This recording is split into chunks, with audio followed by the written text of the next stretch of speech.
Drama की starting होती है हेवन से, जहाँ पे हमारी फीमेल लीड सीसी बैठकर कुछ पढ़ती हुई हंस रही थी। पास खड़ी दो बच्ची आपस में अपने गॉडेस के बारे में बात कर रही होती हैं कि गॉडेस को गॉसिप करने का कुछ ज्यादा ही शौक है, जिस वजह से सारे गॉड्स उन पे बहुत गुस्सा हैं। दूसरी कहती है लेकिन गॉडेस को इसके बारे में कुछ नहीं पता। तभी भागती हुई दूसरी गॉडेस आती है, मुझे अभी भी हेल किंग ने रिपोर्ट देने भेजा है, तो मॉर्टल वर्ल्ड की 999 जनरेशन हो, उन सबको जिया ने मार डाला है। जीजी कहती है इसका मतलब मैं चाइल्डलेस हो जाऊंगी। नहीं, मुझे हेवनली एम्परर से बात करनी होगी। देन एम्परर से भागते हुए मिलने आती है, बट एम्परर उसे देख स्पीड कम करने कहता है। जीजी उनके सामने रोना धोना स्टार्ट कर देती है, प्लीज मेरे डिसेंडेंट्स को बचा लीजिए, मैं एक गॉडेस हूँ, ये मेरे लिए बहुत एम्बेरसिंग बात है। देन सोचती है अगर तुमने मेरी हेल्प नहीं की तो मैं तुम्हारे अफेयर के बारे में सबको बता दूंगी। एम्परर सोचता है अच्छा हुआ जो इसके बच्चे नहीं रहे, मुझे तो बस इसे मॉर्टल वर्ल्ड में भेजने का बहाना चाहिए था। देन कहता है जी फैमिली को सेकंड चांस दिया जाए तो क्या तुम लोगों की फेट चेंज कर सकती हो? वो हाँ में मुंडी हिलाती है तो एम्परर कहता है लेकिन एक कंडीशन है। देन उसे पास आने का इशारा कर जल्दी से नीचे धक्का दे देता है कि कंडीशन ये है कि इसके लिए तुम्हें मॉर्टल वर्ल्ड में जाना होगा और परमिशन के तौर पे हमारे डिसेंडेंट्स की फैमिली की रियल डॉटर जीजी की बॉडी में जाकर पूरी फैमिली की फेट को चेंज करने की कोशिश करनी होगी, तभी तुम हेवन में वापस आ सकती हो। नेक्स्ट सीन में जीजी के डॉक्टर डैड उसे कह रहे होते हैं कि ये तुम्हारी रियल मॉम है, आज तुम्हें घर ले जाने आई हैं। मॉम जैसी जीजी का हाथ पकड़कर कुछ कहने वाली होती हैं, तभी ऊपर से हेवन वाली जीजी की सोल आके मॉर्टल वाली जीजी की बॉडी में घुस जाती है। तभी तेज हवा की वजह से डॉक्टर डैड के सर से वीगी उड़ने वाली थी, बट डैड उसे पकड़ लेते हैं कि ये क्या था। जीजी खुद को सही सलामत देख सोचती है मैं मरी नहीं, फिर चीखती हुई एम्परर पर गुस्सा करने लगती है, तुम्हें पता नहीं है कि मुझे ऊंचाई से डर लगता है, लेकिन फिर भी तुमने मुझे धोखे से नीचे फेंक दिया, बस मेरे वापस आने तक का वेट करना। मॉम उसकी हरकतें देख सोचती हैं मेरी बेटी पागल हो गई है। जीजी मॉम को देख सोचती है तो ये उस अनफॉर्चुनेट फैमिली से है जिसे पूरी फैमिली को फेक डॉटर जिया ने मिटा दिया था। मॉम को उसकी सोची हुई बातें सुनाई दे रही थी, इसलिए वो खड़ी होकर इधर उधर देखने लगती हैं। जीजी आगे भी सोच को कंटिन्यू रखती है तो ये मेरी इनोसेंट मॉम है। मॉम तो बहुत ही ब्यूटीफुल है, साथ ही बहुत इनोसेंट भी, आसानी से किसी पर भी यकीन कर लेती हैं। तभी तो फेक डॉक्टर के साथ इतने सालों तक रहने के बाद भी उन्हें ये अभी तक पता नहीं चला कि वो कितनी शातिर है, जिस वजह से पूरी फैमिली को अपनी लाइफ गंवानी पड़ी। मॉम सोचती है ये जिया के बारे में ऐसा क्यों सोच रही है, फिर उसे कहती है बचपन में गलती से तुम बदल गई थी, मॉम को तुम्हारे लिए बहुत दुख है। जीजी अपना हाथ छुड़ाते हुए सोचती है कितनी अच्छी एक्टिंग कर रही है, मुझे अच्छे से पता है घर जाने के बाद मुझे फिर से छोड़ देंगी। उस अडॉप्टेड डॉटर ने फेक एक्सीडेंट की एक्टिंग की, जिस वजह से मुझे सबके सामने इंसल्ट होना पड़ेगा, जबकि मैं रियल वारिस हूँ, फैमिली में कोई भी मुझे लाइक नहीं करेगा। मॉम सोचती है कि सच में जिया सबका प्यार और कंसर्न पाने के लिए झूठ का सहारा लेगी। देन कहती है तुम्हें कुछ मिसअंडरस्टैंडिंग हुई है, जिया को जो पता चला कि हमने तुम्हें ढूंढ लिया है तो वो तो बहुत खुश हुई थी। तभी मॉम को सेकंड ब्रदर लैन कॉल कर कहता है मॉम जिया का कार एक्सीडेंट हुआ है, इसलिए थर्ड ब्रदर और मैं उसे हॉस्पिटल लेके जा रहे हैं। मॉम ये सुनती हॉस्पिटल जाने के लिए निकलती हैं, बट जीजी उन्हें देख सोचती है सच में मेरी फैमिली कितनी आसानी से फेक बातों पर यकीन कर लेते हैं। उस जिया ने पूरी फैमिली को बस में कर रखा है, जिस वजह से रियल बेटी को सहन करना पड़ा। तभी तो वो बाद में लेक में कूद के टपक जाती है। मॉम ये सुनकर शॉक्ड होती है कि जीजी मेरी रियल डॉटर है, मैं किसी को भी उसे हर्ट नहीं करने दूंगी। फिर पूछती है उसे कहाँ पे चोट लगी है। लैन कहता है जिया के सामने सडनली स्कूटी आ गई थी, इसलिए डर के मारे बेहोश हो गई थी, कहीं पर चोट नहीं लगी है। मॉम सोचती है यानी जीजी सही है। देन गुस्से से जिया को डांटने लगती है कि उसे अच्छे से पता है आज जीजी इतने सालों बाद घर लौटने वाली है, फिर भी झूठी एक्टिंग की। लैन कहता है मॉम आप सिस्टर के बारे में ऐसे कैसे बोल सकती हो। मॉम गुस्से चीखती हुई कहती है जीजी तुम्हारी रियल सिस्टर है, इसलिए आधे घंटे के अंदर दोनों यहाँ पहुंच जाना, अगर नहीं आए तो मुझे दोबारा मॉम मत बुलाना। जिया अच्छी बनती हुई कहती है आप दोनों जाइए, मैं ठीक हूँ। लैन आंटी से जिया का टेक केयर करने को बोल के चला जाता है, लेकिन जिया इशारों से आंटी से उनके साथ जाने कहती है तो वो भी उनके साथ चली जाती है। तो जिया सोचती है वापस आती सबका ध्यान खुद पर कर लिया, अगर जी फैमिली वाले उसे एक्सेप्ट कर लेते हैं तो ये मुझे घर से निकाल देंगे, नहीं मैं ऐसा नहीं होने दे सकती। फिर किसी को कॉल करके प्लान के बारे में बताने लगी थी कि जीजी मैं तुम्हें इतनी आसानी से नहीं जाने दूंगी। इधर मॉम जीजी से कहती हैं तुम टेंशन मत लो, तुम मेरी रियल डॉटर हो तो कोई भी तुम्हें बुली नहीं करेगा और आज से मॉम तुमसे सबसे ज्यादा प्यार करेंगी। जीजी सुनकर खुश हो जाती है। तभी एक और कार से दोनों ब्रदर्स निकलते हैं, जिसे देख के जीजी खुश होती है, लेकिन मॉम की फ्रेंड आती मॉम से कहती है जिया का कार एक्सीडेंट हो गया है और तुम यहाँ पर टाइम वेस्ट कर रही हो, जल्दी से हॉस्पिटल चलो। मॉम कहती है उसे कोई चोट नहीं आई है, मेरी बेटी से मिलो, जीजी कितनी ब्यूटीफुल है ना। मॉम की फ्रेंड कहती है, तुम्हें कहाँ से ब्यूटीफुल दिख रही है, मुझे तो इसमें से विलेज की बदबू आ रही है, ये कभी भी जिया की बराबरी नहीं कर सकती। मॉम गुस्सा कर कहती है, तुम मेरी सबसे अच्छी दोस्त हो, इसका मतलब ये नहीं कि तुम मेरी बेटी के बारे में कुछ भी बोल सकती हो। जीजी सोचती है, ये तो उस जिया की साइड से बोलेगी ना, उसकी बायोलॉजिकल डॉटर जो है। ये नहीं चाहती कि मैं जी फैमिली चाहूँ, क्योंकि उसे डर है कि उसकी बेटी की पोजीशन मैं छीन लूंगी। उसकी सारी बातें मॉम के साथ साथ दोनों ब्रदर्स भी सुन पा रहे थे। दोनों ब्रदर्स तो हैरान होकर जीजी की तरफ देखने लगते हैं। जीजी आगे भी सोचती है, सामने तो खुद को मॉम की बेस्ट फ्रेंड बताती है, बट पीछे पीछे उनके अगेंस्ट प्लानिंग करती है। असल में सारा किया कराया इसी का है, इसने मुझे चुरा के फेंक दिया और खुद की बेटी को रख दिया था। अगर विलेज वाले पेरेंट्स ने मुझे अडॉप्ट नहीं किया होता तो अब तक तो मैं जिंदा भी नहीं होती। लेकिन अफसोस की बात यह है कि फेक डॉटर को मेरी फैमिली बहुत ही ज्यादा प्यार करती है। और हैरान करने वाली बात यह है कि दोनों को ही सच का पता है, फिर भी रिच बनने के लिए मेरी फैमिली का यूज कर रहे हैं। एक बार दोनों का प्लान सक्सेसफुल हो जाने के बाद पूरी जी फैमिली को रास्ते से हटा देंगे। दोनों ब्रदर सारी बातें सुनने के बाद जल्दी से मॉम और जीजी के पास जाते हैं। एन कहता है, मॉम हमें सिस्टर की सोची हुई बातें सुनाई कैसे दे रही हैं। लैन कहता है, क्या सारी बातें सच है। मॉम सोचती है, ये हर टाइम जिया की कुछ ज्यादा केयर करती रहती थी, देन सारी बातों को याद करने लगती हैं और होती कहती है, मैंने तुम्हें कभी अपने फ्रेंड नहीं बल्कि सिस्टर माना था। हम दोनों ही ऑर्फन थे, इसलिए जी फैमिली में मैरिज होने के बाद तुम्हें अपने साथ जी फैमिली बच्चों की गॉड मदर बनाकर ले आई थी। तुमने सिस्टर की तरह प्यार किया, लेकिन तुमने मेरी पीठ पीछे ये सब किया। और बेहोश हो जाती हैं। लैना हॉस्पिटल ले जाने कहता है, बट जीजी कहती है, उतना टाइम नहीं है हमारे पास, इन्हें नीचे लटा दो, मैं ठीक कर सकती हूँ। देन उनका चेकअप करने लगती है, पर जिया की मॉम आंटी हुई कहती है, इसे हॉस्पिटल ले चलो, इस बेकार गर्ल की बात सुनकर टाइम वेस्ट क्यों कर रहे हो। लैन कहता है, मॉम ने आज शायद मेडिसिन नहीं लिया है और यहाँ से शहर बहुत दूर है, हॉस्पिटल पहुंचने में लेट हो सकता है। आंटी सोचती है, इसने मुझे गॉड मदर नहीं कहा, अगर ये टपक जाती तो सारा ब्लेम इस जंगली लड़की पर डाल दूंगी।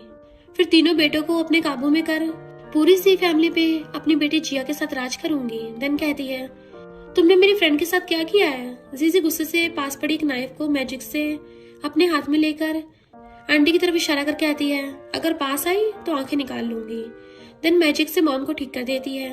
दोनों ब्रदर्स और मॉम ये देख शॉक्ड होते हैं। मॉम सोचती है, मेरी बेटी के पास स्पेशल पावर्स हैं, गॉड ने हमारी फैमिली को एक लकी स्टार गिफ्ट किया है। एन पूछता है, सिस्टर तुम तो इस विलेज से कभी बाहर नहीं गई हो, तो मेडिकल स्किल्स के बारे में इतना कैसे पता। जीजी सोचती है, फूल इंसान, मैं तुम्हारी इंसेस्टर हूँ और मैंने 1000 ईयर्स तक कल्टीवेशन किया है, तो किसी मरे को जिंदा करना मेरे लिए कोई बड़ी बात नहीं है। तो दोनों ब्रदर्स शॉक्ड होते हैं। जीजी कहती है, डॉक्टर मदर की तबीयत हमेशा खराब रहती थी, इसलिए मैंने उनका ट्रीटमेंट करने के लिए एक्यूपंक्चर सीखा था। लैन सोचता है, सिस्टर के पास तो कमाल की स्किल्स हैं। तभी आंटी कहती है, अब तो तुम थक गई होगी ना, तो सबसे पहले जिया से मिलने चलो।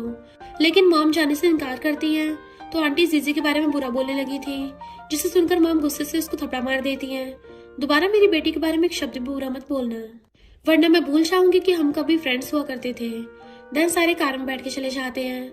आंटी सोचती है, बस एक बार मेरी बेटी की मैरिज चू फैमिली में हो जाए, फिर तुम सबको देख लूंगी। देन कार के पीछे भागने लगती है, बट जीजी मैजिक से गिरा देती है। देन लैन उसे गिफ्ट देता है घर लौटने की खुशी में। एन कहता है, मैंने भी गिफ्ट रेडी कर रखा है, घर जाके देख लेना। लैन कहता है, तो सारा ड्रेस और ज्वेलरी सिस्टर के लिए था, वरना तो मुझे लगा कहीं तुम्हारा सडनली जेंडर ही चेंज हो गया है। फिर तीनों भाई बहन हंसने लगते हैं। तभी कार तेजी से उनकी कार को टक्कर मारने वाला था, बट लैन सही टाइम पर कार साइड कर लेता है। देन कहता है, सिस्टर घबराना नहीं, जब तक दोनों भाई हैं तब तक तुम्हें कोई भी हर्ट नहीं कर सकता। देन कार की स्पीड बढ़ा लेते हैं, लेकिन वो गुंडा फिर से उनके पीछे आने लगा था। जीजी सोचती है, मॉर्टल वर्ल्ड सच में बहुत इंटरेस्टिंग है, हेवन में सारे मुझसे छुप रहे थे, पर यहाँ पर लोग मुझे हर्ट करने के लिए मेरे पीछे ही आ रहे हैं। फिर मैजिक से कार को ब्लास्ट कर देती है। गुंडों की हालत ही खराब कर दी थी। वो गुंडा कॉल कर जिया से प्लान फेल होने वाली बात बताता है, जिसे सुनकर जिया का गुस्सा देखने लायक था। इधर सारे घर पहुंच जाते हैं। जीजी इतना बड़ा घर देख के खुश होने लगी थी कि मेरी फैमिली तो बहुत रिच है। तभी मॉम के इशारा करने पे बहुत सारे मेड्स बहुत सारी ज्वेलरी, ड्रेसेस, गोल्ड और गिफ्ट्स लेके आते हैं। जीजी सारी चीजों को देखकर खुश होने लगी थी। कुछ दिन की लाइफ में सोचा नहीं था इतनी लग्जरियस होगी। मॉम उसे अच्छे से रेडी होकर आने कहती हैं, तो जीजी झट से अपना गेटअप चेंज करके आती है। मॉम के साथ साथ दोनों ब्रदर्स भी शॉक्ड होते हैं। मेड कहती है, मिस जी तो बिल्कुल आप जैसी दिखती हैं। मॉम इमोशनल होकर कहती हैं, मुझे बहुत अफसोस है, इतने सालों तक फैमिली से दूर रहकर पता नहीं तुमने कितना कुछ सहना पड़ा होगा। जीजी भी मॉम की बातें सुनकर इमोशनल होकर कहती है, मॉम आपकी कोई गलती नहीं है। तभी जिया आकर दोनों माँ बेटी को हक करते हुए देख के जल जाती है। देन जीजी के पास आकर अच्छी बनने की एक्टिंग करने लगी थी। जीजी सोचती है ये सच में काफी चालाक है, एक ही पल में पूरी जी फैमिली को फूल बना दिया। फिर उसके फेस पे हाथ रख कहती है, तुम्हारा मेकअप तो बहुत नेचुरल लग रहा है, तुमने अपना मेकअप कब ठीक किया था? ऐसा लग रहा है मानो अभी करके आई हो। जिया झूठ कहती है, नहीं नहीं, मॉर्निंग घर से निकलते टाइम किया था। जी सोचती है, लो फिर से एक्टिंग स्टार्ट कर दी। अभी थोड़ी देर पहले गुंडे भेजकर हमारी कार का एक्सीडेंट कराना चाहती थी। तीनों ये सुनकर हैरान। जिया उन्हें ऐसे देख सोचती है, मुझे ऐसे क्यों घूर रहे हैं। फिर जीजी की कुछ ज्यादा केयर करने लगती है।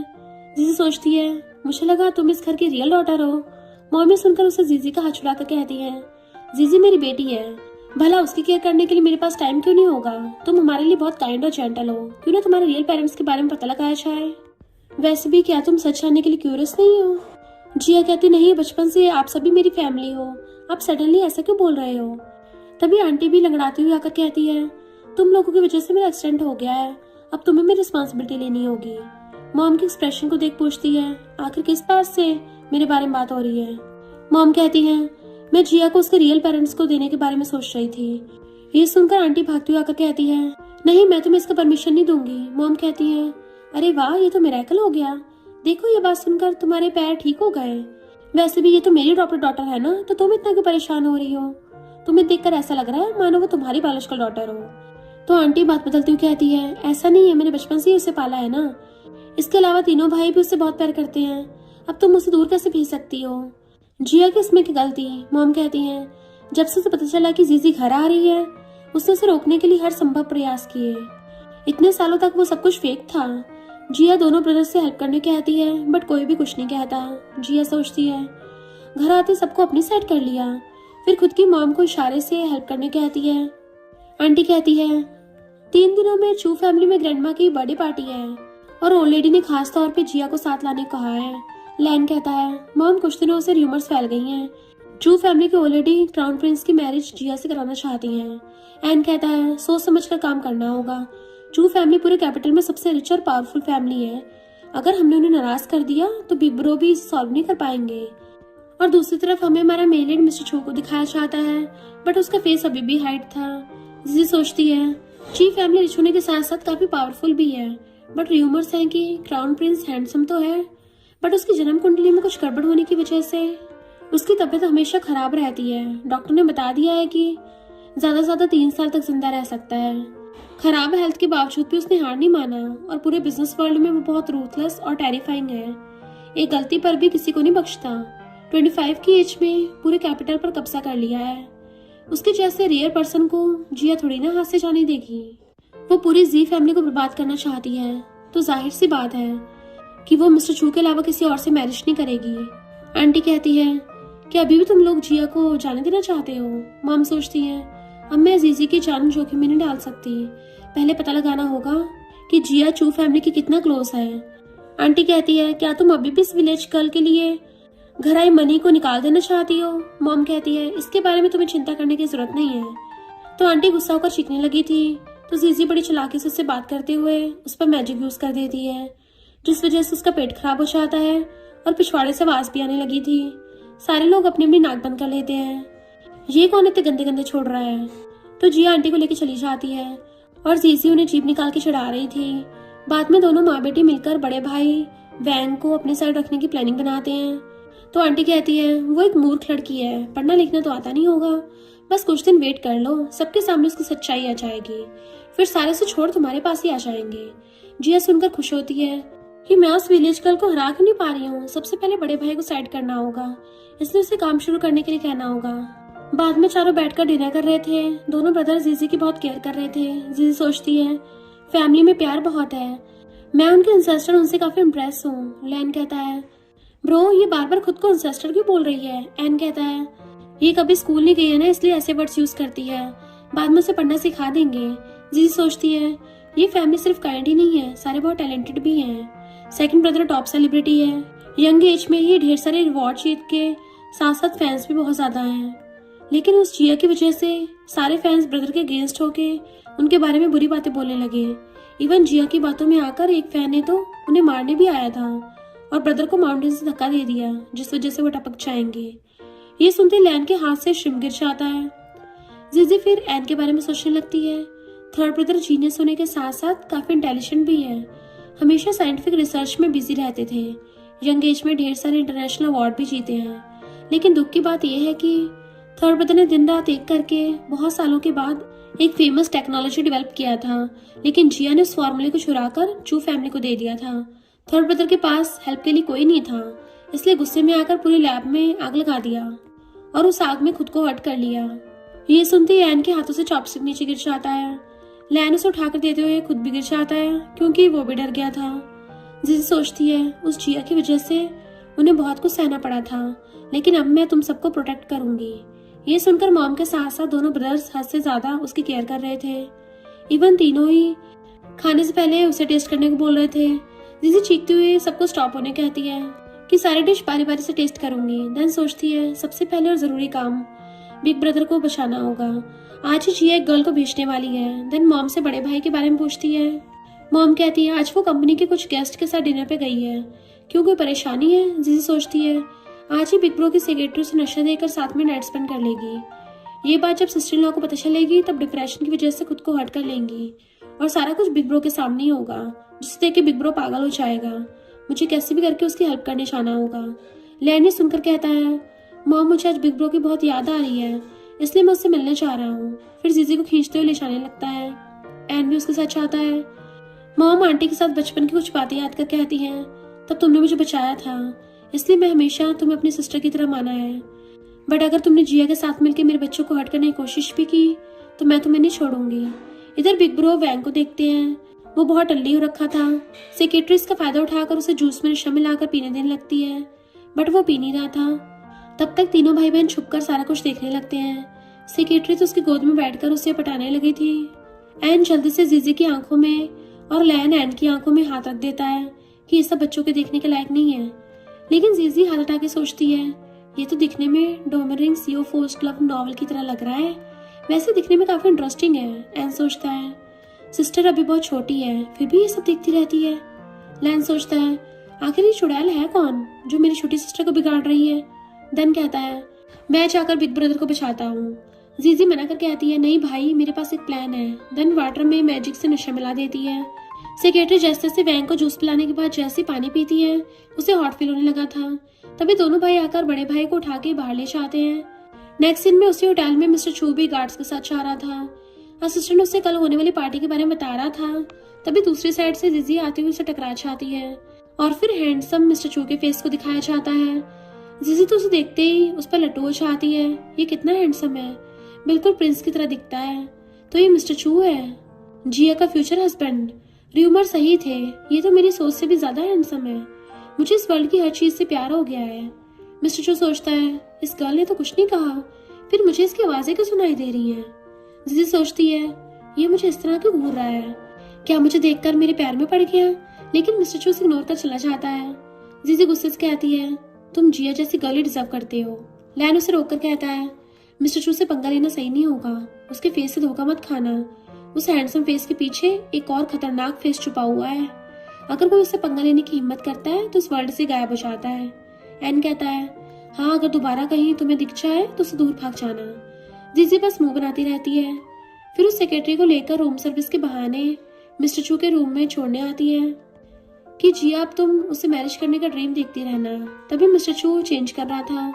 जीजी फिर से उसकी बॉडी देख इम्प्रेस हो जाती है। वाह क्या कमाल की फिगर है। मिस्टर चू भी सारी बातें सुन रहा था बट पीछे नहीं मुड़ता।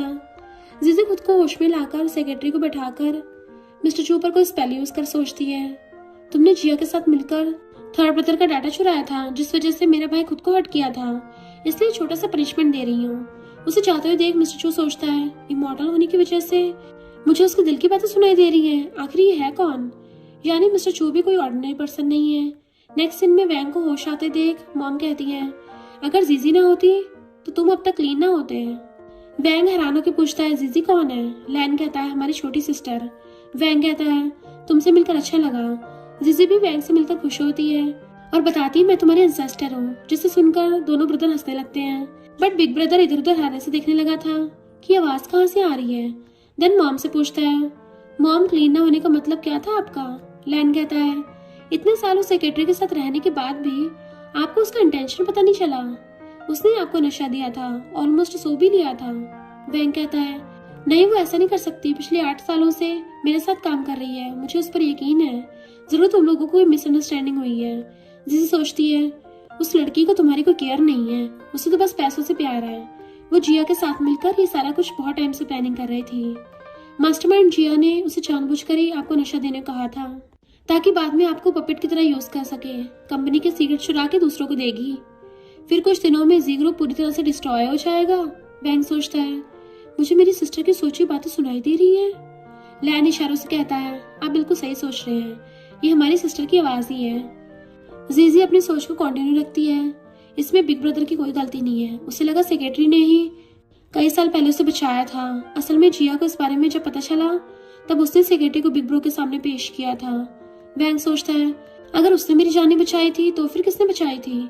तभी भागती वैंग की वाइफ सुआन आती है और वैंग की केयर करने लगी थी, बट वैंग उसका हाथ झटक देता है। सुआन कहती है, माफ करना, गलती से तुम्हें छू लिया। जीजी सोचती है, कैसा हस्बैंड है जो अपनी वाइफ को खुद को टच भी नहीं करने दे रहा। सुआन को भी उसकी आवाज सुनाई दे रही थी। जीजी सोचती है, सिस्टर इन लॉ कितनी अच्छी है। बिग ब्रो ही अंधा है, इसलिए उनकी आंखों में वो चुड़ैल अच्छी दिखाई देती है। उन्हें तो ये भी नहीं पता कि सेक्रेटरी हमेशा सिस्टर इन लॉ को बुली करती रहती है। सिस्टर इन लॉ हमेशा छुपकर रोती रहती है। वैंग सुआन से इस बारे में पूछता है, बट जीजी सोचती है, सिर्फ इतना ही नहीं, सेक्रेटरी ने तो उन पर झूठा ब्लेम भी लगाया था। उसे सिस्टर इन लॉ ने धक्का देकर उसके बेबी को हर्ट किया। सबसे अजीब बात यह है कि बिग ब्रो ने उसकी बातों पर ही बिलीव किया था। इधर मिस्टर चू को जीजी के बारे में पता चल जाता है कि वो जी फैमिली के रियल डॉटर है। मिस्टर चू उसकी फोटो को देख सोचता है, काफी इंटरेस्टिंग है। इधर वैंग सुआन से पूछता है, तब तुमने सच क्यों नहीं बताया? जीजी सोचती है, क्या तब आप सच सुनने की कंडीशन में थे? सुआन कहती है, मुझे पता है, सेक्रेटरी ने एक बार तुम्हारी जान बचाई थी और वो तुम्हारी व्हाइट मून लाइट है। तुम हमेशा उसके लिए थोड़ा कंसर्न रहते हो, इसलिए मैंने कुछ नहीं कहा। वैंग कहता है, तुम मेरी वाइफ हो, इसलिए तुम्हें प्रोटेक्ट करना मेरी रिस्पॉन्सिबिलिटी है। और हाँ, उसने मुझे नहीं बचाया था, इसलिए दोबारा इस बारे में सोचकर खुद को बुली मत होने देना। जिसे सोचती है, बिग ब्रो अभी भी आपको फील नहीं हुआ है कि उस दिन सिस्टर लॉ ने ही तुम्हें बचाया था, जिस वजह से उन्हें 3 दिनों तक तेज फीवर रहा था। इस वजह से उन्हें खुद भी ये बात याद नहीं रही, बट आपसे प्यार करना नहीं भूली, इसलिए आपसे मैरिज किया था। शायद इसे डेस्टिनी कहते हैं। सारा किया कराया जिया का ही था, वो भी सिर्फ चू फैमिली मैरिज करने के लिए। वैंग उसे इस बारे में पूछता है तो सुआन कहती है, मुझे सही से याद तो नहीं है, बट डैड ने मुझे इसके बारे में बताया था। वैंग इमोशनल होकर उसे हक कर लेता है, प्लीज मुझे माफ कर दो, दोबारा तुम्हें हर्ट नहीं करूंगा। अगर दोबारा तुम्हें मेरी वजह से हर्ट हुआ तो मुझ पर बिजली गिर जाएगी। सुआन मुंह पे हाथ रख लेती है कि प्लीज ऐसा मत कहो। सारे उन्हें देख के खुश और इमोशनल हो जाते हैं। तभी जिया भागती हुई आती है, सुना है आपको नशा दिया गया था, क्या आप ठीक हो? वैंग सोचता है, तुम्हारी वजह से मैं अपना सब कुछ खोने वाला था। अच्छा हुआ जो मेरी सिस्टर ने मेरी आंखें खोल दी, वरना पता नहीं सुआन को और कितना हर्ट करता रहता। जीजी सोचती है, इसे तो शॉर्ट ड्रामा में एक्टिंग करना चाहिए, कितनी अच्छी एक्टिंग करती है। लैन कहता है, बिग ब्रो को चीट किया है। जिया सुनकर मनी मन में बहुत खुश होती है, सेक्रेटरी ने बहुत अच्छा काम किया।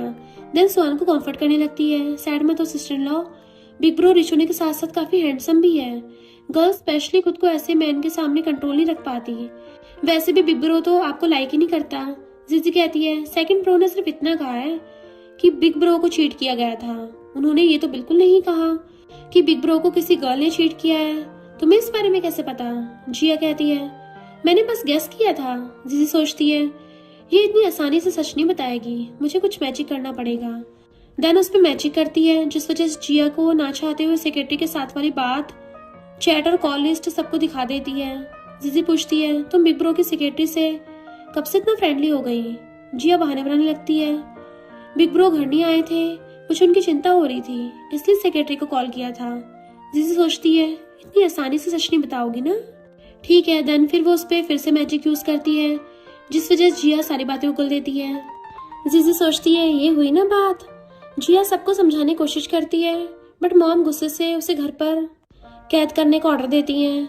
आंटी आकर फिर से चू फैमिली की बातें बोलकर उन्हें ब्लैकमेल करने लगी थी। तुम्हें पता नहीं है क्या, जिया ओल्ड लेडी की ग्रैंड डॉटर इन लॉ बनने वाली है।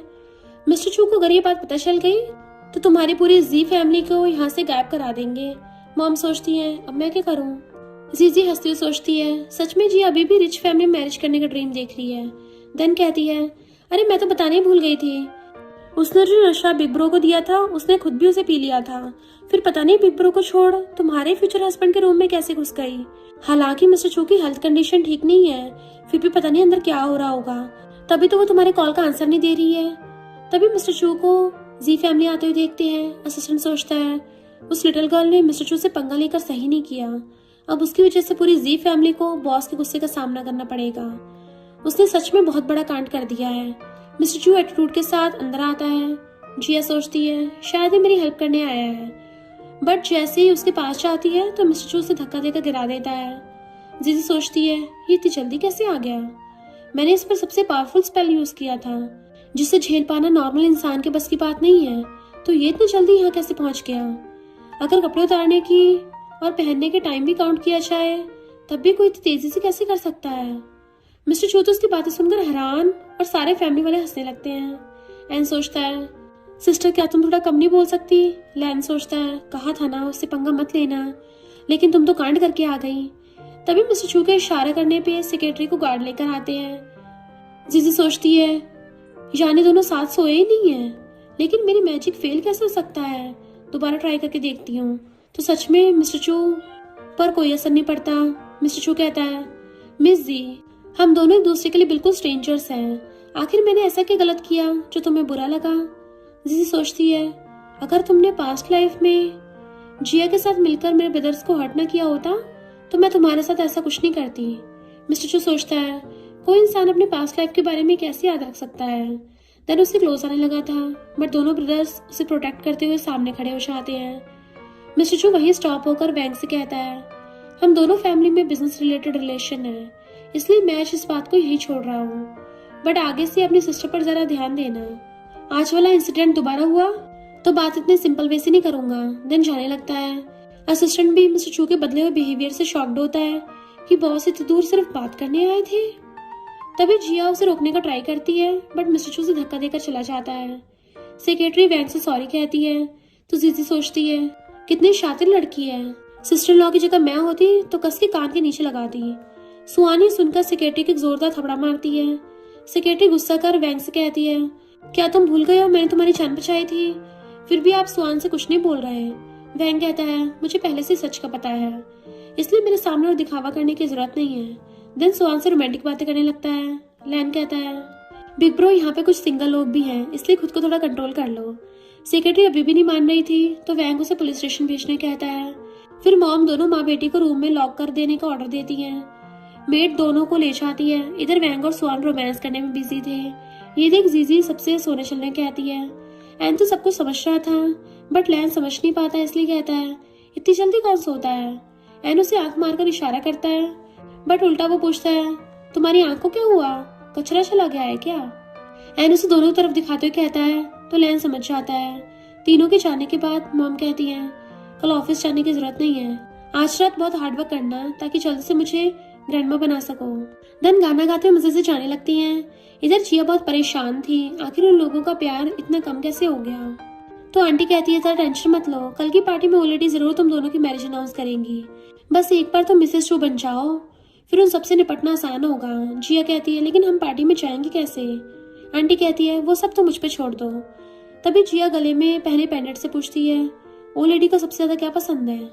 यहाँ पता चलता है कि जिया सिस्टम के थ्रू इस वर्ल्ड में आई है। नेक्स्ट डे मॉम तीनों बेटों से पूछती है तुम सबको भी जीजी की बातें सुनाई देती है ना। सारे हाँ में मुंडी हिलाते हैं। तो मॉम आगे कहती हैं सिर्फ इतना ही नहीं, मुझे लगता है उसे मैजिक भी आता है। एन कहता है हाँ मुझे तो फील हो रहा है जैसे वो कोई गॉडेस है। लैन कहता है बिल्कुल हमारे एंसेस्टर्स की तरह जो कल्टीवेशन करके इमॉर्टल बने थे। मॉम कहती है वो हमारी फैमिली के लिए लकी स्टार बनकर आई है, उसे एम्बैरेसमेंट फील ना हो, इसलिए तुम सब ये बात छुपा के रखना। सारे भाई सिस्टर की अच्छे से टेक केयर करने का प्रॉमिस कर अपने अपने काम पे चले जाते हैं। तभी मेडा का चू फैमिली से आया इनविटेशन देती है और कहती है ओ लेडी ने कहा है जिया को भी उस पार्टी में जरूर आना है। जिया की मम्मी यानी आंटी कहती है बर्थडे पार्टी सिर्फ नाम की है, असल में तो वो आज सबके सामने जिया को ग्रैंड होटल अनाउंस करने वाली है। सारा कुछ मेरा फ्लायर आता है, मैंने ही ओ लेडी को इम्प्रेस करने के लिए पता नहीं कितना सारा पैसा बर्बाद कर दिया। बीजिंग की फेमस सोशलाइट बन गई। तब से जी फैमिली उनकी नजरों में आ गई, जिस वजह से अब वो जिया को ग्रैंड डॉटर इन लॉ बनाना चाहती हैं। मेड पूछती है अब क्या करने के बारे में सोच रही है। मॉम के कुछ बोलने से पहले ही जीजी भागकर आती हुई कहती है जिया की जगह मैं पार्टी में चली जाऊंगी। ये सुनकर वो झट से मना कर देती है। जीजी सोचती है सारा कुछ उस पार्टी से स्टार्ट हुआ था। जिया ने ओलेडी को खुश करने के लिए जी जान लगा दी थी और ओलेडी खुश होकर दोनों की एंगेजमेंट कर देती है। उसके बाद ही जिया अपनी गेम स्टार्ट कर देती है। सबसे पहले मॉम को अब्रॉड भेज देती है। मॉम इस धोखे को झेल नहीं पाती और वो भी टपक जाती है। मॉम तो ये सुनकर शौक के मन लड़खड़ाने लगी थी। जीजी और मेड उन्हें संभालती हैं। देन जीजी पार्टी में जाने की रिक्वेस्ट करती है तो मॉम मान जाती हैं। अपने ब्रदर्स को भी ले जाना। जीजी हाँ करती है। नेक्स्ट डे तीनों भाई उसे चू फैमिली के बाहर छोड़ते हुए केयरफुल रहने कहते हैं। साथ ही कुछ गड़बड़ होती है तो जल्दी से कॉल करने को बोलते हैं कि हम तीनों यहीं बाहर ही हैं। एन कहता है तुम्हारे एक इशारे करने पे हम चू फैमिली पे धावा बोल देंगे। जीजी हाँ कह के अंदर आती है एंड पूरी चू फैमिली गार्डन को देख कहती है ये सारा कुछ बहुत ही ब्यूटीफुल है। जब तक मिस्टर चू मेरे सामने नहीं आता तब तक सब ठीक है। लेकिन तभी वो मिस्टर चू से टकरा चाहती है। जीजी जल्दी से पीछे हट जाती है कि कहीं इस खड़ूस ने मेरी बातें तो नहीं सुन ली। मिस्टर चू कहता है तब तो नहीं सुनी थी बट अब सुन लिया है। जीजी सुनते ही पीछे होने लगती है बट पैर मुड़ने की वजह से गिरने वाली थी, बट मिस्टर चू उसे पकड़ लेता है। दोनों के बीच की सिचुएशन थोड़ा और रोमांटिक हो पाती कि उस टाइम असिस्टेंट आकर दोनों को डिस्टर्ब कर देता है। जीजी जल्दी से भाग जाती है। असिस्टेंट सोचता है बॉस का फेस इतना रेड क्यों है, लेकिन मिस्टर चू के घूरने से वो भी चला जाता है। मिस्टर चू दिल पे हाथ रख सोचता है मेरा दिल इतनी तेजी से क्यों धड़क रहा है, मानो अभी बाहर निकल जाएगा। तभी एम्परर की बातों को याद करने लगा था, यानी मिस्टर चू भी इमॉर्टल है। तभी तो जीजी की मैजिक उस पर काम नहीं किया था। एम्परर ने उसे कहा था कि मॉडर्न वर्ल्ड में हमेशा तुम्हारा सिर्फ एक ही काम है, अपने सोलमेट को ढूंढना और अपनी फीलिंग्स पे जीत हासिल करना। नेक्स्ट सीन में जीजी अंदर आकर मजे से केक ट्राई करने चाहती है बट जिया उसे देख इंसल्ट करने लगी थी। जीजी भी कहाँ उससे कम थी, अच्छे से उसको सुना देती है। मिस्टर चू भी ऊपर सब कुछ देख सोचता है तीखी जुबान के साथ साथ काफी होशियार भी है। तभी ग्रैंडमा और ग्रैंडपा दोनों पुअर विलेजर बनकर आते हैं और एक्टिंग करने लगते हैं कि ओल्ड मैन के सीने में दर्द हो रहा है, प्लीज कोई हेल्प कर दो। लेकिन कोई भी आगे नहीं आता। ऊपर से मिस्टर चू सारा कुछ देख इस बारे में असिस्टेंट से पूछता है तो बताता है कि ये आपके ग्रैंड पेरेंट्स हैं। असल में ऑलरेडी जिया का टेस्ट ले रही हैं, क्या सच में वो गर्ल आपके लिए परफेक्ट और सही है या नहीं। मिस्टर चू आगे कुछ नहीं कहता। इधर ओलेडी हेल्प के लिए नीचे बैठने वाली होती है कि गार्ड कहता है ओलेडी प्लीज ऐसा मत करो। ग्रैंडमा कहती है ये तुम्हारा डायलॉग नहीं है, सही से एक्टिंग करो वरना। ये सुनते गार्ड अपने एक्टिंग स्टार्ट कर उन्हें धक्का मारकर निकालने कहता है। ग्रैंडमा जिया को देख सोचती है मुझे लगा था ये काइंड होगी पर इसे देख के तो बिल्कुल भी काइंड नहीं लगती, फिर भी एक चांस देकर देखती हूँ। देन आकर उसका हाथ पकड़कर उसकी हेल्प करने कहती हैं बट जिया उनका हाथ झटकते हुए गुस्सा करती है कितना एक्सपेंसिव ड्रेस खराब कर दिया, थोड़ी देर में ऑलरेडी नीचे आ जाएंगी, उससे पहले खुद को क्लीन करना होगा। देन उनकी इंसल्ट करते चली जाती है। ग्रैंडमा सोचती है सच में मेरा ये डिसीजन गलत था, अच्छा हुआ जो पहले मुझे इसके कैरेक्टर के बारे में पता चल गया। देन ग्रैंडपा से एक्टिंग स्टॉप करने कहती हैं बट तभी सच में उनकी चेस्ट में पेन होने लगा था, ऑलमोस्ट नीचे गिरने वाले थे। जीजी सही टाइम पे आके उन्हें पकड़ लेती है। तब मिस्टर चू भी आ गया था और मैजिक से ग्रैंडपा को ठीक कर पाता बट उससे पहले जीजी ने मैजिक से उनको ठीक कर दिया था। मिस्टर चू ये देख हैरान था कि ये कोई मामूली लड़की नहीं है। ग्रैंडपा कहते हैं पहले से अब मैं खुद को और भी ज्यादा हेल्दी फील कर पा रहा हूँ, इसलिए बिना छड़ी के सहारे बाहर घूमने जा रहा हूँ। फिर भागते चले जाते हैं। ग्रैंडमा जीजी से बहुत इम्प्रेस हो गई थी और दिल दिल में उसे अपनी ग्रैंड डॉटर लॉ बनाने का डिसाइड भी कर लेती हैं। इधर जिया फिर से आकर जीजी को बातें सुनाने लगती है, इवन को गिफ्ट ना लाने के लिए छेड़ने लगी थी। जीजी उसकी बातें सुन के कोई रिएक्ट नहीं करती। तभी ग्रैंडमा रेडी होकर मिस्टर चू के साथ नीचे आती हैं। जिया उन्हें देख शॉक तो होती है कि ये तो वही पुअर विलेजर थी ना, लेकिन सबके सामने अनजान बनने की एक्टिंग करती है, मानो उन्हें पहचान नहीं पाई थी। ग्रैंडमा नीचे आके कहती हैं सारी रिच फैमिली की गर्ल्स को पार्टी में बुलाने की एक खास वजह थी। सारे आपस में बातें करने लगते हैं, सबको पता है ऑलरेडी जिया को लाइक करती हैं, इसलिए हम तो यहाँ पे सिर्फ फॉर्मेलिटी पूरा करने आए हैं, वरना तो मिसेस चू का टाइटल जी फैमिली की अडॉप्टेड डॉटर के लिए पहले से तय कर रखा गया है। जिया सारी बातें सुनकर खुद को कुछ ज्यादा समझने लगी थी, हवा में उड़ने लगी थी। तभी जीजी सोचती है हाँ ऑलरेडी को अभी तुम्हारे बारे में पता नहीं है ना, इसलिए। हैरान करने वाली बात यह है कि उसकी आवाज मिस्टर चू के साथ साथ ग्रैंडमा भी सुन पा रही थी, इसलिए ग्रैंडमा शॉक्ड होती हैं कि ये कैसे हो सकता है। तभी जिया बर्थडे गिफ्ट के बारे में बात करती है कि मैं आपके लिए पीपा बजाना चाहती हूँ, और फिर पीपा बजाती है। सारे तो उससे इम्प्रेस हो गए थे, इवन ग्रैंडमा भी। ग्रैंडमा सोचती है हालांकि ये लड़की बिल्कुल भी काइंड नहीं है, बट पीपा बहुत अच्छे से प्ले किया है। देन जिया जानबूझकर जीजी से उसका गिफ्ट देने कहती है, तो जीजी भी पीपा बचाने की बात कहती है। असल में उसे पता था कि ग्रैंडमा भी एक पीपा लवर है। इवन 100 मिलियन का पीपा भी ऑक्शन में बाय कर लाई है, जिसका पूरे वर्ल्ड में सिर्फ एक ही पीस है, और जिया ने इम्प्रेस करने के लिए पीपा बचाई थी। देन ग्रैंडमा से वही पीपा देने के लिए कहती हैं ताकि प्ले कर सुना सके। ग्रैंडमा उसकी सोची हुई सारी बातें सुन पा रही थी, इसलिए गेस्ट की बात इग्नोर करके मेड से पीपा लाने कहती हैं। मेड भी इसे पकड़ने से डर रही थी, इसलिए फिर से सोचने कहती हैं। तो ग्रैंडमा से कहती हैं जितना कहा गया सिर्फ उतना ही किया करो। देन मेड पीपा लाकर जीजी को देती है। जिया भी शॉक्ड में थी, इसे भी पीपा बजाना आता है। देन जीजी पीपा बजाना स्टार्ट करती है, जिसे सुनकर ग्रैंडमा के साथ साथ सारी गर्ल्स भी इम्प्रेस हो जाती हैं। इसे सुनकर मानो दिल को एक अजीब सा सुकून मिल रहा है। मिस्टर चू भी उसे देख स्माइल कर रहा था। देन ग्रैंडमा सबसे पार्टी में आने के लिए थैंक यू करती हैं, साथ ही ये बताती हैं कि मैंने अपनी ग्रैंड डॉटर इन लॉ को चुन लिया है। जल्दी उनके घर मेरा ग्रैंडसन गिफ्ट लेकर मैरिज की बात करने जाएगा। बाद में मिस्टर चू उन्हें ऊपर ले जाने लगता है। तभी ग्रैंडमा कहती हैं मुझे जीजी बहुत पसंद आई है और मैं उसे ग्रैंड डॉटर इन लॉ बनाना चाहती हूँ, क्या तुम्हें कोई प्रॉब्लम है? मिस्टर चू मना कर कहता है नहीं, मुझे वो पसंद है। ये सुनकर ग्रैंडमा खुश हो जाती है। इधर जिया तो अभी भी गलतफहमी में जी रही थी कि मिसेस चू तो मैं ही बनूंगी, इसलिए बाद में जीजी घर जाने के लिए निकल रही थी। तभी उसके पीछे पीछे मिस्टर चू भी आ रहा था। जीजी उसके पीछे मिस्टर चू को आते देख सोचती है इसका इरादा ठीक नहीं लगता, क्या है मुझे किडनैप करके ले जाएगा, क्योंकि आज इसकी होने वाली वाइफ को इंसल्ट जो कर दिया। अब मैं क्या करूं, ब्रदर्स भी बाहर हैं, मेरे चीखने पर भी उन्हें मेरी आवाज सुनाई नहीं देगी, अब मैं क्या करूं। तभी सामने से जिया ड्रिंक में नशा मिलाकर उसे पीने देती है। अंदर जो कुछ हुआ उसे दिल पे मत लेना, आखिर हम सिस्टर्स जो हैं। जीजी भी वाइन स्मेल कर जान चाहती है कि इसमें नशा मिला गया है, इसलिए सोचती है गेम तुमने स्टार्ट किया था तो मुझे बाद में ब्लेम मत करना। देन सारा ड्रिंक पी लेती है। तभी उसके मुंह से ब्लड निकलता है और गिरने वाली होती है कि मिस्टर चू से पकड़ लेता है।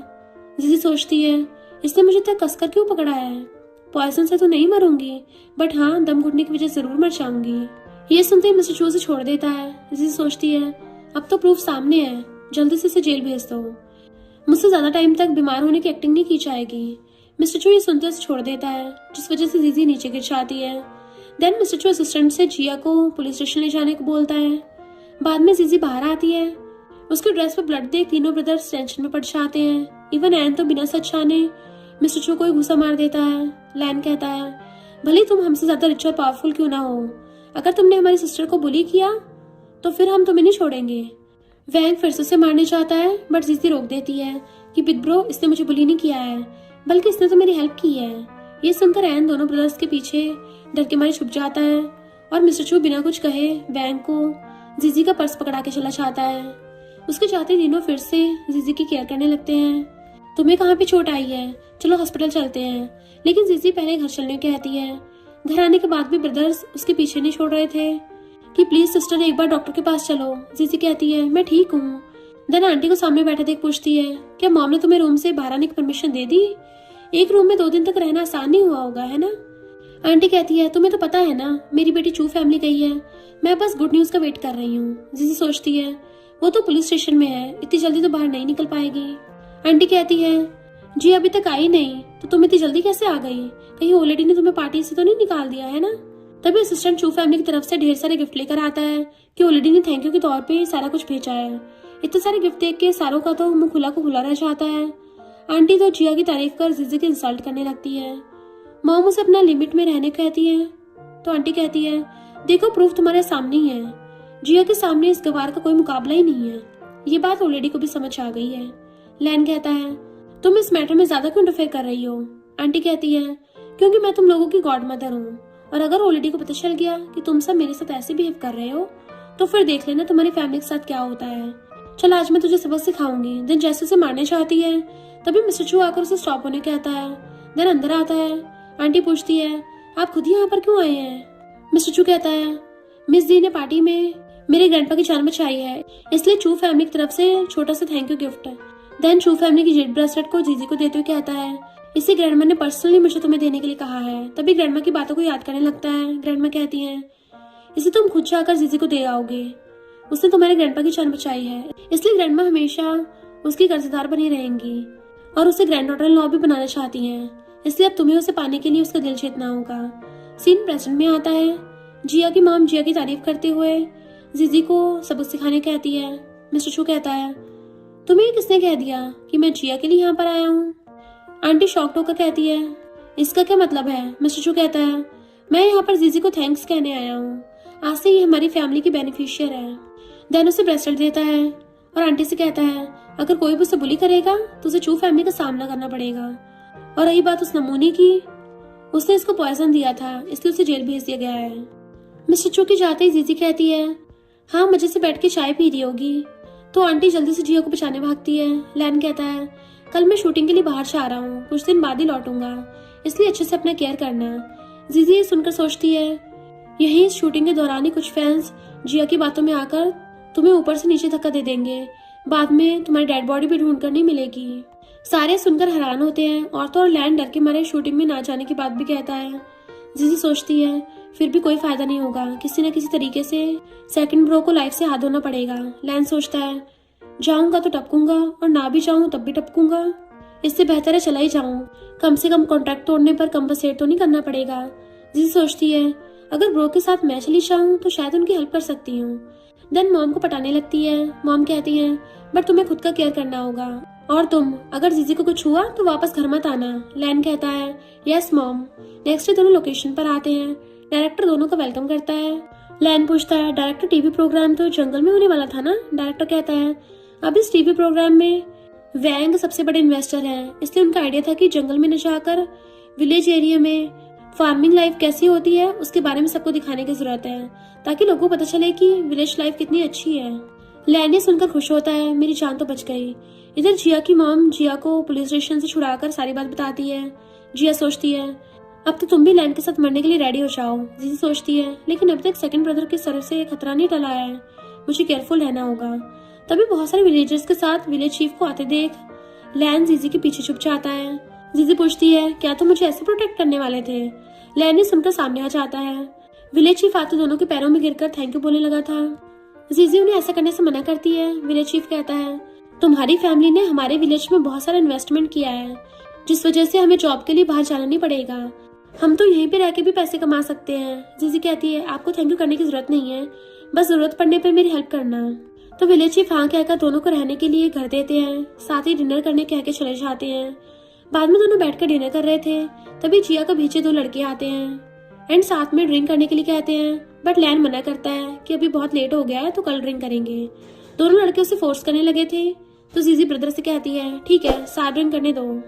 लैन भी दोनों साथ ड्रिंक करता है। बहुत ज्यादा ड्रिंक करने की वजह से दोनों बेहोश हो जाते हैं। दोनों लड़के लैन को उठाकर ले जाते हैं, जबकि सारा कुछ जीजी देख रही होती है, क्योंकि वो सिर्फ ड्रंक होने की एक्टिंग कर रही थी। इधर मिस्टर चू भी जीजी को ढूंढते हुए उसे जंगल तक पहुंच गया था। असिस्टेंट कहता है, बॉस अभी तक मिस का पता नहीं लगा पाए, क्यों ना सिटी लौट चले। लेकिन मिस्टर चू मना करके एक रेड थ्रेड को देखकर एम्परर की बातों को याद करने लगता है। एम्परर ने कहा था, तुम ये रेड थ्रेड अपने प्यार के हाथ पर पहना देना, इसमें उसकी भी हाँ होनी चाहिए, उसके बाद तुम हेवन लौट सकते हो, वरना तुम्हारे पास लौटने का कोई चांस नहीं होगा। तभी उन दो लड़कों को लैन को ले जाते देख लेता है और उनका पीछा करने लगे थे। तब तक विलेज चीफ और विलेजर्स आ गए थे। जीजी उन सबको एक एक जगह पर छुपने कहती है, साथ ही ये भी कहती है, जब तक मैं आवाज न दूं तब तक मत आना। फिर सारे छुप जाते हैं। देन मैट्रिक्स से लैन को होश में ले आते हैं। लैन पहले तो सोचता है कि कहती जल्दी मैं हेल में पहुंच गया। आसपास विलेजर्स को देख सोचता है, ये सारे भी मेरे साथ टपक गए। तभी जीजी की आवाज सुनकर चुप होता है कि अभी तक टपका नहीं हूँ। फिर भागने लगता है, बट वो दो लड़के उसे रोक लेते हैं। एक तो उसके साथ बदतमीजी करने लगा था, दूसरा कहता है, ब्रो पता नहीं था तुझे सेम जेंडर पसंद आते हैं। दूसरा वाला कहता है, अरे सेम जेंडर की कोई बात नहीं है, बात बस मजे करने की होती है। पहले वाला कहता है, लेकिन मुझे ये सब देखने में कोई इंटरेस्ट नहीं है। देन वहां चला जाता है। बेचारा लैन हेल्प के लिए बुला रहा था। जीजी सारा कुछ रिकॉर्ड कर लेती है। देन बाहर आकर सबको बाहर आने कहती है। लड़का सबको देख के शॉक्ड होता है, लेकिन लैन बहुत एम्बैरस फील कर रहा था। देन दोनों लड़कों को विलेजर्स पकड़ लेते हैं और मिस्टर चू भी आकर कहता है, पुलिस को इन्फॉर्म कर दिया है, थोड़ी देर में पुलिस पहुंच जाएगी। जीजू से खुश होने के साथ साथ शॉक भी होती है कि इसी कैसे पता चला कि हम यहाँ पर हैं। देन जीजी विलेजर्स से उन दोनों को माउंटेन के नीचे लेकर पकड़े रखने के लिए कहती है, तो सारे चले जाते हैं। लैन जीजी से चाल चलने कहता है, तो वो कहती है, अभी भी मुझे कुछ काम है, तो पहले आप जाकर रेस्ट करो।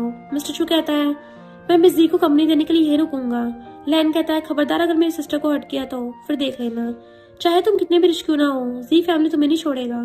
मिस्टर चू कहता है बेफिक्रे रहो, उसे कुछ नहीं होगा। द लैन असिस्टेंट के साथ चला जाता है। मिस्टर चू उससे कुछ पूछने वाला था बट जीजी उसे चुप रहने कहती है। देन सोचती है जिया को भी यहीं आसपास होना चाहिए। चीख कर उसे बारह ने कहती है। जिया बारह कहती है सच में तुम बहुत होशियार हो, बट क्या फायदा, आज मेरे हाथों टपकने वाली हो। तुम्हारी वजह से सब कुछ बर्बाद हो गया। जी फैमिली मुझसे प्यार नहीं करती और ना ही मिस्टर फू मेरा होने वाला है। देन उसे गुस्से से धक्का देने वाली थी बट मिस्टर चू उसे अपने क्लोज खींच कर बचा लेता है और जिया नीचे गिर जाती है। जी सोचती है इसका तो खेल खत्म हो गया, अब पहले जाके ब्रदर को देखना होगा, पता नहीं कैसे होंगे। देन मिस्टर चू से पूछती है बताओ तुम क्या पूछने वाले थे। बट मिस्टर चू कहता है कुछ नहीं, पहले नीचे जाकर ब्रदर से मिल लो।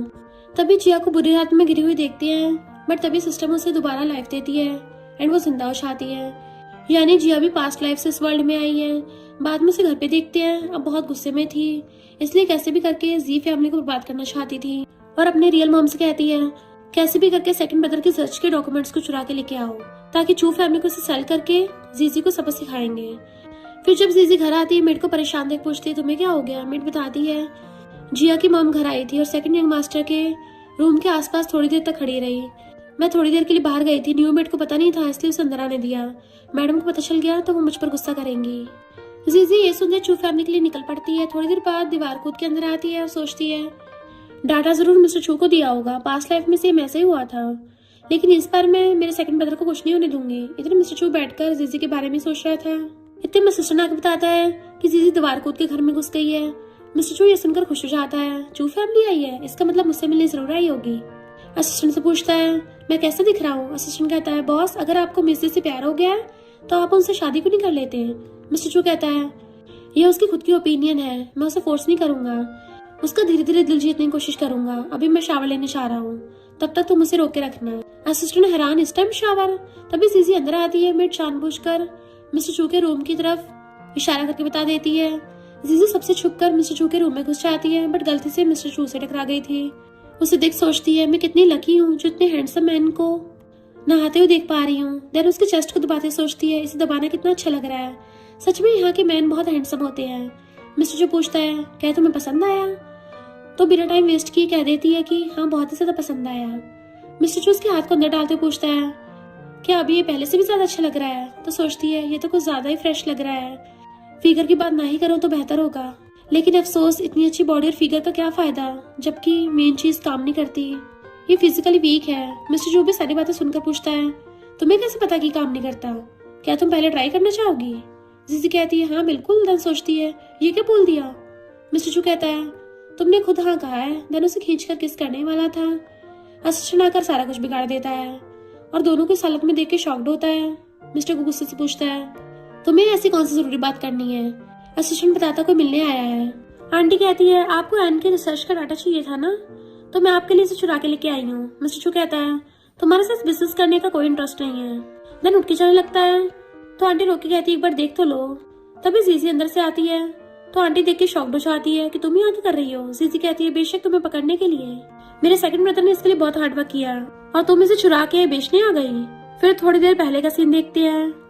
जीजी मिस्टर चू से हेल्प करने को बोल रही थी तो कहता है बट मेरी कंडीशन है, तुम्हें मेरे साथ डेट पे चलना होगा। तो वो हाँ कर देती है और सीन प्रेजेंट में आता है। तो जीजी पूछती है सारा कुछ सीसीटीवी में रिकॉर्ड हो गया। मिस्टर चू हाँ करता है। जीजी कहती है तुमने जी फैमिली का सीक्रेट चुरा के क्राइम किया है, अब पूरी लाइफ जेल में बैठ के एंजॉय करना। मिस्टर चू असिस्टेंट से उसे जेल भेजने को कहता है। तभी मॉम के साथ साथ तीनों ब्रदर्स भी चू फैमिली आते हैं और जीजी की बहुत केयर करने लगे थे कि तुम ठीक तो हो ना। वैंग कहता है तुम घर पर नहीं थी तो मेड ने बताया कि तुम जल्दबाजी में घर से निकल गई थी, इसलिए हम यहाँ तुम्हें ढूंढने आए थे। लैन कहता है तुम्हें पता भी है हम कितने डर गए थे। जीजी सॉरी करती है कि मैं तो बस सेकंड ब्रदर के डाटा को बचाने आई थी। एन कहता है हमारे लिए सबसे ज्यादा इम्पोर्टेंट तुम हो और कुछ नहीं। मिस्टर चू कहता है जीजी हमारे प्रॉमिस को मत भूलना। वैंग जीजी को पीछे करते हुए कहता है जी ग्रुप का हेड मैं हूँ, अगर तुम्हें कोई प्रॉब्लम है तो सीधा मुझसे बात करो, मेरी सिस्टर से दूर रहना। जीजी कहती है नहीं बिग ब्रो आप गलत समझ रहे हो, इसने तो मेरी हेल्प की है। वैंग कहता है तुमने तो ऐसे हेल्प नहीं किया होगा, जरूर तुम्हारे दिमाग में कुछ तो गलत इरादे होंगे। मिस्टर चू सोचता है जीजी हेवन ने डिसाइड किया है कि तुम सिर्फ मेरी हो। तभी आंटी जीजी की मॉम से सॉरी करती है बट मॉम उसे माफ करने से मना कर देती है। आंटी कहती है तुम्हें क्या लगा उस दिन मैंने तुम्हें बचाया था, नहीं मैं तो बस तुमसे ब्रेसलेट छीनना चाहती थी। मॉम सुनकर शॉक्ड होती है और बेहोश होने वाली थी कि सारे बच्चे उनको पकड़ लेते हैं।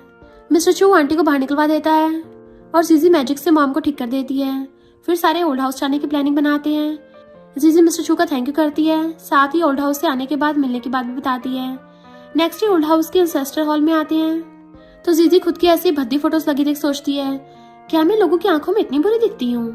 तो सारे एक एक करके उसको थैंक यू बोलने लगे थे और अपनी विश के बारे में बताने लगते हैं। मॉम भी नील डाउन होकर ग्रीटिंग करने कहती हैं। जीजी सोचती है खुद ही खुद से प्रे करना इंटरेस्टिंग है, क्योंकि उन लोगों को तो पता नहीं है कि वही उनकी इंसेस्टर है। जैसे वो बैठने चाहती है तभी सारा कुछ हिलने लगा था। तब सबको यकीन हो जाता है कि जीजी उनके इंसेस्टर है, तो वो जल्दी से उठा देते हैं। पीछे से जिया की आवाज सुनकर पीछे मुड़ते हैं तो जीजी पूछती है तुम मरी नहीं हो? तो वो कहते नहीं, क्योंकि मैं इस वर्ल्ड की नहीं हूँ।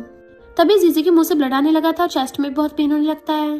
तो पूछती है तुमने मेरे साथ क्या किया? जिया कहती है मैंने मेरे सारे पॉइंट्स यूज कर लिए ताकि तुम्हें और जी फैमिली को बर्बाद कर सकूं। अब तुम्हारे पास ज्यादा कल्टीवेशन नहीं बचा है। जीजी फिर भी मैजिक यूज करती है। एक पल के लिए तो जिया उसको हरा देती है, बट मिस्टर चू आकर जीजी के साथ मिलकर उसको हरा देता है। जिया हैरान थी तुम कौन हो और जीजी को कैसे जानते हो? मिस्टर चू कहता है मैं और तो रेवन का सन हूँ। तभी सिस्टम कहता है होस्ट मिशन फेल हो गया, इसलिए तुम्हें इस वर्ल्ड से गायब होना होगा, और वो गायब हो जाती है। मिस्टर चू अपने पावर से जीजी को ठीक कर देता है, साथ ही रेड थ्रेड को देते हुए मैरिज के लिए पूछता है तो वो भी हाँ कर देती है। मिस्टर चू खुश होकर उसको हक कर लेता है। फिर दोनों अपने अपने काम को पूरा करने के लिए बधाई देते हैं। साथ ही दोनों हेवन लौटने के लिए कहते हैं और दोनों साथ में चले जाते हैं। सारे भागकर बाहर आते हैं कि हमसे बिना मिले चली गई। मॉम कहती है मुझे पता है तुम हमेशा जी फैमिली को प्रोटेक्ट करोगी। कुछ सालों बाद मिस्टर चू को हेवन में देखते हैं। दोनों ने शादी कर ली होती है। मिस्टर चू को पता चलता है कि जीजी फिर से भाग गई है, तो कहता है मुझे पता है वो कहाँ पे गई है। इस बार भी जीजी मॉडल वर्ल्ड में अपने मॉम और ब्रदर से मिलने आती है। बिग ब्रो वैंग की एक बेटी हो गई होती है। तभी मिस्टर चू जीजी को गिरने से बचाते हुए कहता है इस बार को मिला के तुम 9th टाइम यहाँ पर भाग के आई हो। हेवन लौटने के बाद तुम्हें पनिशमेंट मिलेगी। वो पूछती कैसे पनिशमेंट? तो कहता है तुम्हें मुझे तो प्यारे प्यारे बेबी देने होंगे। तो वहाँ करते हुए भागती है और फिर सबसे मिलने आती है। वो अपने मॉम और ब्रदर्स को मिलकर बहुत खुश होती है। और इसी के साथ इस स्टोरी का एंड हो जाता है। अगर आपको ये स्टोरी पसंद आई हो तो लाइक शेयर और कमेंट करते जाना। तो बस थोड़ा सा इंतजार करना, फिर मिलेंगे न्यू स्टोरी में।